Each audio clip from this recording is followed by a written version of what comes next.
আজ আদালতের ফের দ্বারস্থ হচ্ছেন আইনজীবী রবীন্দ্র ঘোষ। গতকাল তার উপর হামলা হয়েছে, মারধর করা হয়েছে, কিন্তু তিনি কিন্তু অবিচল রয়েছেন। গতকালই জেলা আইনজীবী সমিতির প্রায় শতাধিক আইনজীবী আদালতে উপস্থিত হয়ে বিক্ষোভ দেখাতে পর্যন্ত শুরু করেছিলেন। আবির দত্ত আমাদের প্রতিনিধি রয়েছেন আমাদের সঙ্গে সরাসরি। আবির, গণতন্ত্রের প্রহসন, এই প্রহসন তো কার্যত বন্ধ হচ্ছে না। এর আগে যখন চিন্ময় কৃষ্ণ দাসের হয়ে আইনজীবীরা দাঁড়াতে গিয়েছিলেন, তাদের মারধর করা হয়েছিল, চেম্বারে পর্যন্ত ভাঙচুর করা হয়েছিল। গতকাল প্রায় একই ঘটনা ঘটল, হেনস্থার শিকার হতে হলো রবীন্দ্র ঘোষকে, যদিও তিনি বলছেন তিনি ফের আজ আদালতে দ্বারস্থ হচ্ছেন।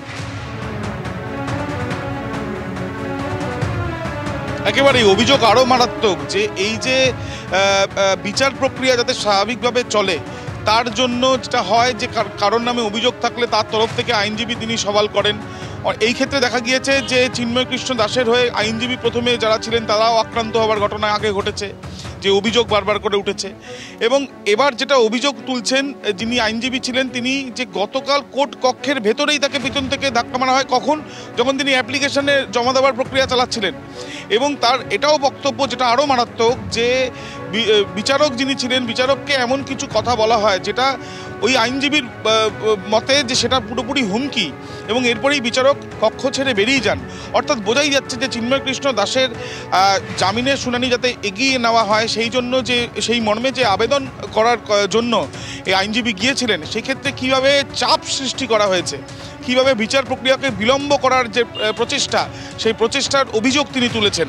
এবং তিনি আজকে যেটা জানা যাচ্ছে যে গতকাল এই শুনানি খারিজ হয়ে যায়, তার শুনানি হয় না, এবং এই যে আবেদন সেটা খারিজ হয়ে যায় তার পেছনে কারণ যে ওকালতনামা না থাকার জন্য। আজকে তিনি ওকালতনামা সংগ্রহ করেছেন এবং আজকে ফের তিনি আবেদন করবেন এমনটাই জানা যাচ্ছে। এবং এই আবেদন করার পরে কি সওয়াল জবাব কি স্বাভাবিকভাবে তিনি করতে পারেন বা পারবেন, এবং তারপরে এই শুনানি কি স্বাভাবিকভাবে হবে, তারপরে কি আদালতে বিচারের প্রক্রিয়া যেমন চলে তাতে যদি শুনানি হয় তার পরবর্তী পরিস্থিতি বা কী দাঁড়ায় সেটা অবশ্যই দেখার।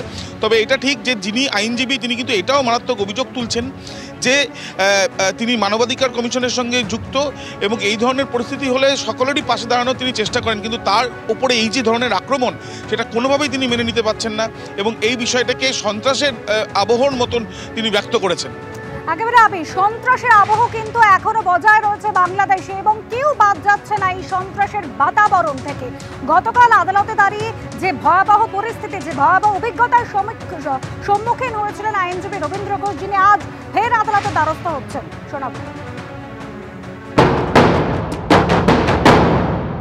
যদি আজকে পুলিশ প্রশাসন না থাকতো তাহলে তো আজকে আমি মনে হচ্ছে আমার জীবন এখানে শেষ ফুরিয়ে যেত। আমি আক্রমণের শিকার হয়েছি ভিতরে, যখন আমি ছিলেন আমাকে একটা ঘুষি মেরেছে, এটা তো আক্রমণ। আচ্ছা, শুধু শারীরিক ভাবে আক্রমণ নয়, শুধু আমাকে মৌখিক ভাবেও আক্রমণ করেছে। ডিউ টু রিলিজিয়াস ফেথ, আমি বলবো এটা আমার ধর্মীয় কারণে এই হামলাটা হচ্ছে। That should be stop in our country, আমি মনে করি।